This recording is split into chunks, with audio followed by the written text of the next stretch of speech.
Nous sommes en train de parler de la mise en tourisme de 145 territoires de la République démocratique du Congo et nous sommes en train de parler de la DGM comme source du développement de la République démocratique du Congo.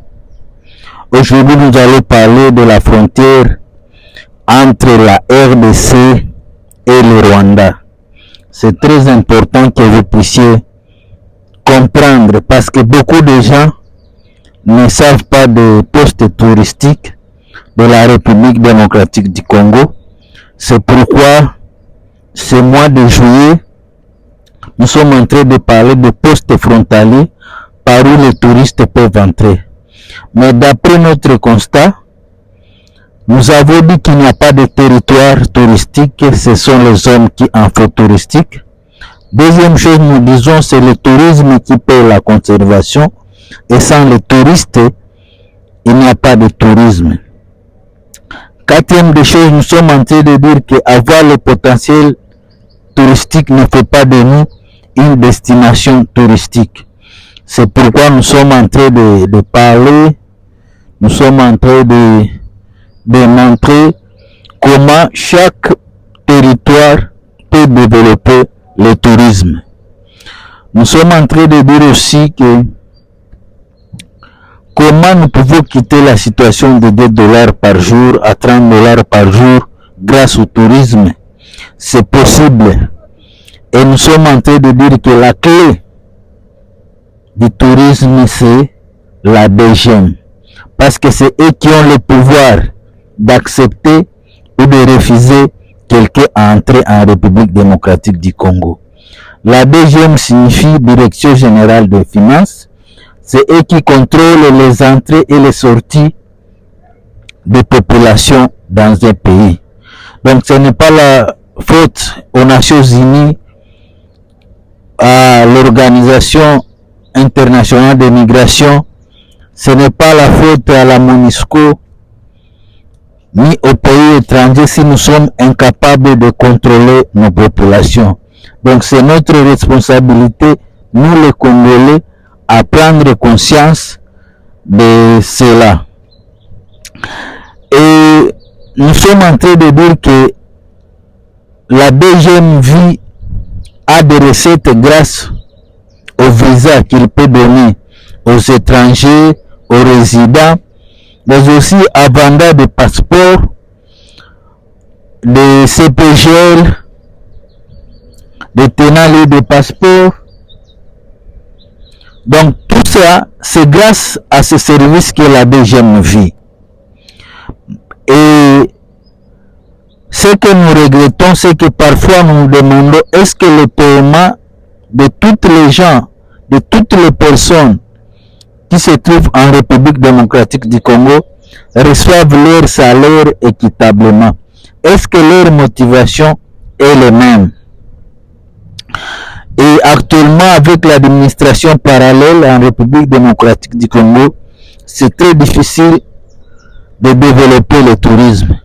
Ici, nous sommes en train d'enseigner d'une façon générale les générations présentes et les générations à futures que la DGM, du point de vue touristique, a des potentiels à générer beaucoup d'argent. Nous disons que la DGM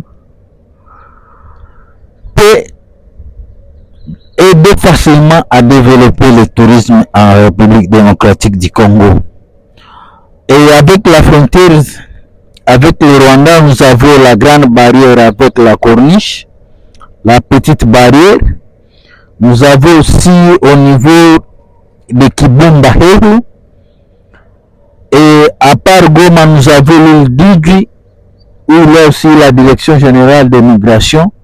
À partir de là, vous pouvez arriver à Kibuye, mais aussi au niveau de Bukavu, Ruzizi 1, Ruzizi 2. Et vous devez savoir, quand on dit Ruzizi 1, Ruzizi 2, il y a là où on recommande que les véhicules poids lourds puissent aller passer. Donc c'est ça. Donc c'est notre responsabilité de bien gérer ces frontières. Si nous les gérons très bien, nous pouvons générer beaucoup d'argent. Nous sommes en train de dire qu'il doit y avoir un mariage entre les tours opérateurs, le ministère de l'Intérieur et le ministère du Tourisme, l'ICCN et l'ONT. C'est les tours opérateurs qui donnent des statistiques viables. Et nous ne devons pas seulement développer le tourisme transfrontalier, mais nous devons développer le tourisme de toute la République démocratique du Congo.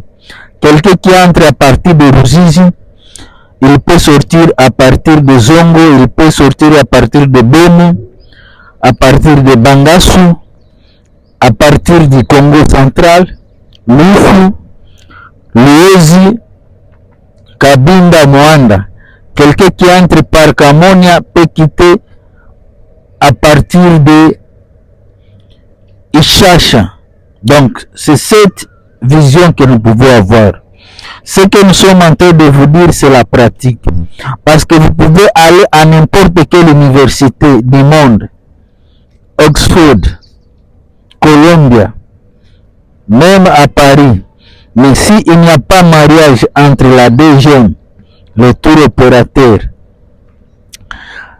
et la division du tourisme, l'ONT et l'ICCN, ça sera difficile que nous puissions développer le tourisme en République démocratique du Congo.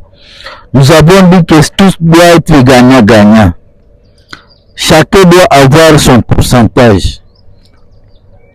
Chacun doit se retrouver dans l'opération. Nous avons dit que nous avons plus de 59 postes frontaliers touristiques. Et si sur chaque poste, nous avons 100 touristes qui entrent et que chaque touriste puisse donner 120 $, imaginez beaucoup d'argent que nous pouvons générer. Est-ce que nos ministères, l'État connaît l'état de nos postes frontaliers en République démocratique du Congo? Parce que le développement doit venir de l'intérieur. C'est nous qui devons voir les opportunités. Nous disons que l'État a besoin de l'argent et c'est nous, la population locale, qui devons aider l'État à avoir de l'argent. Parfois, l'État peut recourir aux dettes, mais cela n'aide pas à sortir du problème de manque d'argent. Il peut recourir aux taxes, il peut recourir aux impôts. Tout cela, on ne va pas dire la vraie réalité à l'État congolais. Mais c'est nous, la population locale, nous qui aimons notre pays, nous qui aimons voir qu'il y ait des changements, que nous pouvons proposer des solutions. Et comme je vous ai dit que la frontière avec le Rwanda, nous avons le lac Kivu, nous avons les collines de Virunga. Donc c'est ce qui nous sépare avec la République démocratique du Congo. Si nous sommes incapables de protéger notre territoire, ce n'est pas la responsabilité des autres. Nous devons prendre notre responsabilité en main, voir comment à partir de ces postes touristiques, nous pouvons aider la République démocratique du Congo à sortir de la situation que nous sommes en train de traverser. Vous devez savoir que c'est notre responsabilité de développer la République démocratique du Congo. Personne d'ailleurs ne viendra pas et faire la tâche à notre place. C'est notre responsabilité que nous puissions développer la République démocratique du Congo. Et c'est grâce à nous, les Congolais, que nous pouvons développer le tourisme. Nous ne devons pas donner de l'argent à l'extérieur, alors qu'intérieurement, nous avons des difficultés à nous développer. Donc, le développement doit provenir de l'intérieur pour aller vers l'extérieur. C'est très facile de donner l'argent à l'AS Monaco, à l'AS Milan, mais si nous avons des problèmes intérieurs, nous aurons des difficultés à développer la République démocratique du Congo.